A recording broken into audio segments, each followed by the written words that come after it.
هلا شوفوا انا ايش عامله هون عندي لحمه عجل مقطعه على مكعبات، وهون عندي خلطه البهارات كلها اللي ذكرتها اللي هي الكركم والهال وجوزة الطيب وكل هاي المقادير بدي اخلطهم مع الطحين. وهاي بدنا نستعملها كتغليفه للحمه روان. اوكي. عشان اولا رح تعطينا اللحمه ما تكون زي كأنها مسلوقه سلق، ما بدنا طعمه السلق فيها طبعا. وبنفس الوقت رح تسبك لنا الصلصه لما بنضيف احنا السوائل بعدين للاكله بيكون فيها طحين من اللحمه، فهي بتتسبك وبتصير طيبه كتير. طبعا انا مقليه نص الكميه لاني بعملها دائما على مرحلتين زي ما انتم بتعرفوا حتى ما ننزل اللحمه مره واحده. بدنا نتبل اللحمه بهاي الطريقه، نغلفها كتير كتير كتير منيح بالطحين. النار لازم تكون عاليه لما بدنا ننزل عليها اللحمه، بس ما يكون في كمان انه طحين زايد، حاولوا انه الزايد تخلصوا منه. هلا احنا مبدئيا شو بدنا نعمل؟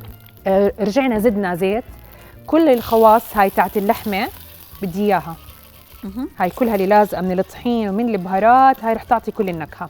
رح ننزل البصل اللي عندنا، هذا البصل الصغير انا مستعمله، طلع شكله كتير حلو بالاكله. طبعا. بدنا نقطع البطاطا اللي عندنا. طيب ايش بتعملي هلا رح اضيف الثوم. اوكي. برضه شرحات كبيره بما انه كل شيء فيها كبير ومبين.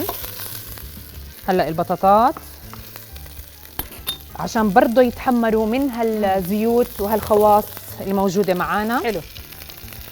ننزل الجزر برضه الصغير، البيبي كاروت هدول. فانا حطيت رب البندوره وحطيت دبس الرمان وحطينا العسل والمي. في بندوره انا عاصرتها، بس طبعا اكيد دائما بحط بندوره طازه، والعسل رح يعطيها بدل السكر اللي بيعادل او بوازن النكهه. فبس بدنا نخليها هلا كلها تغلي وهي مغطيه زي ما حكينا 45 دقيقه.